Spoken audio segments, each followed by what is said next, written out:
What's up, ladies and gentlemen, and welcome to the review show that lets the newbies know whether or not their comic book curiosity is worth satisfying.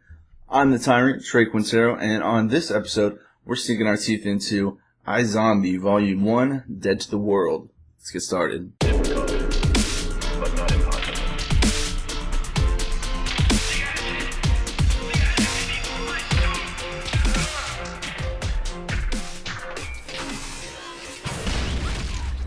Alright, so you've heard me say time and time again on my other episodes that you cannot expect a comic to be like the show or vice versa. And in this case, it is a very extreme example because it's barely anything like the show. The only similarity is that we have a girl that's a zombie, eats brains and gets memories, and then helps solve murders. That's it. That's all.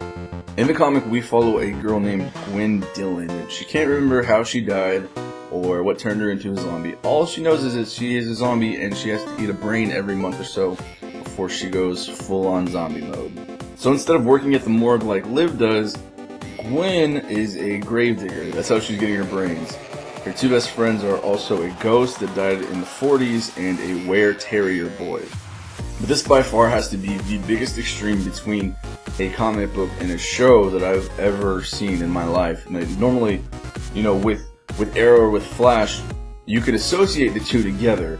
You wouldn't necessarily hold one up to the other's standards or vice versa, but you can associate them as being, the same entity or like the same loose plot line. Like, this is not even the case in iZombie. The only similarity is zombie girl eats brains, gets memories, and solves murders. Like, that sounds like a lot, but there's a whole lot that you can change outside of that main little core, and it's just entirely different. Now, that's not to say that the comic is bad. I love the show, and I'm not saying that the comic is bad by any means. It has this really cool, like, old school retro style art that kind of reminds you of Scooby-Doo or like Hanna-Barbera. It has like that old, I don't want to say dull is the wrong word. I don't know what word I'm looking for, but it has a really faded palette to it, to the color scheme, and it's really cool. It's not that anything's wrong with it. It's not that I want it to be brighter. It's that it absolutely works. I really like what they're doing with the art.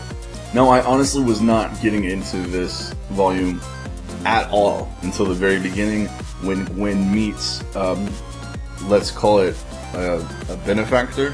She meets this guy who just knows all about her and what she's going through and like what her friends are going through. And he seems evil at first, but she wants to trust him because he knows more than anyone she's ever known. She's kind of conflicted right now. Does she follow him because he knows about what I'm going through, or do I not follow him because he's evil by society's standards? So there's a really cool end to the Volume 1 I would be interested in checking out too, and putting up a video if that would be any interest to you guys. But just the way, I don't want to spoil anything, but the way in which he explains how vampires and lycanthropes and zombies and all these other creatures can exist, the way in which he explains it is just not scientific at all, and for whatever reason that just completely captured me. So I'd really like to check out Volume 2. If there's any interest, I would put up a video for that. So that's going to be it for me for today, guys. I really wanted to keep this episode short. If you haven't checked out iZombie on the CW, you need to. The second season started this week and it's already off to a great start. And I'm sorry if you can hear a bunch of noise going on. There's like a lot of construction happening on the outside of my apartment complex, so if that picks up on the mic, I apologize. Next up, I had some interest in Green Arrow Volume 3. I just picked this one up yesterday. It's called Harrow.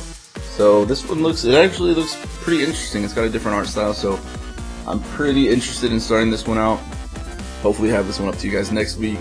And then from there, wherever you guys want to go, I was going to look into Constantine, maybe something a little bit off the beaten path for comics, so you guys can know like any obscurities that you might be missing. But if you have any interest in anything else that you want me to review, let me know. Hit me up on all the social medias. They're going to be down at the bottom.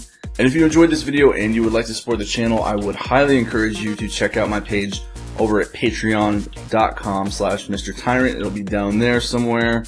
And this lets you donate as much or as little as you want. This lets me get new comics for reviews, games to play on the stream, or helps me upgrade my equipment and software and all that stuff so I can keep my content, as A1 as I can possibly get it for you guys. Anything at all is appreciated, and you'll get in the credits and the super shout out. And I'm working on other rewards too. But thanks for watching, guys. I'm the Tyrant Trey Quincero. Remember, it's 2 in the head, burn the bodies, and if you survive, I'll see you next time.